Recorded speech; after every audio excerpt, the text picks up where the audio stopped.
RTS Info, Frédéric Vollery. Les slalomeuses disputent en ce moment la deuxième manche du slalom de Levi en Finlande, premier slalom de la saison.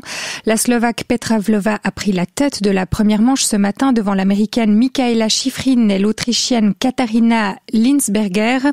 Mélanie Meyer, 15e lors de la première manche, a fait une excellente deuxième manche et devrait être dans le top 10.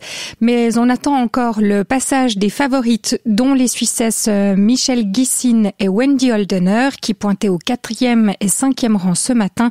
Une course à suivre en direct sur RTS2. En ski freestyle, star de l'équipe, le grison Andri Ragetli s'est imposé en slopestyle aujourd'hui à Stubai en Autriche. Première course de la Coupe du Monde 2020-2021. Chez les dames, la fribourgeoise Mathilde Gremaud a dû se contenter d'une 6e place après une chute dans chacune des deux manches. En tennis, place aux demi-finales du Masters de Londres. Le numéro 1 mondial Novak Djokovic affrontera Dominic Thiem dès 15h. L'autre demi-finale opposera Rafael Nadal au Russe Danil Medvedev. Le groupe parlementaire du Centre, qui réunit Parti démocrate chrétien, Parti évangélique suisse et PBD, propose le PDC Grison Martin Candinas comme deuxième vice-président du Conseil national. Il devrait donc en principe présider le Conseil national en 2023. L'élection aura lieu durant la session d'hiver de fin novembre, début décembre. Des manifestations sont prévues cet après-midi en France contre la future loi sur la sécurité intérieure, dite de sécurité globale. Une loi dont l'un des objectifs est de réprimer ceux qui filment les forces de l'ordre pour nuire à leur intégrité. De quoi faire bondir cette semaine journalistes et défenseurs des libertés. Dans un climat tendu, l'Assemblée nationale a opté hier soir pour un compromis, avec toutefois des garanties du gouvernement sur le droit d'informer.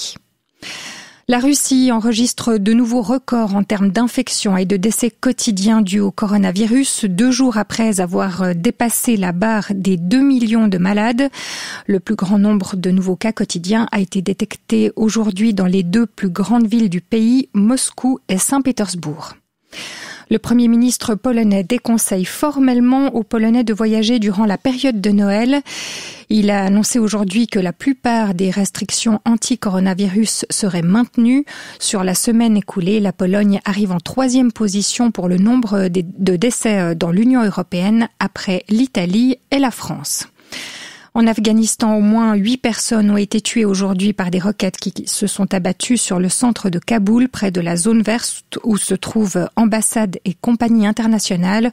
Aucune revendication n'a pour l'heure été émise, mais des responsables du gouvernement afghan accusent les talibans. Le temps sera bien ensoleillé cet après-midi malgré le passage de quelques voiles de nuages élevés. Demain, des bancs de stratus culminant vers 800 mètres recouvriront le plateau le matin.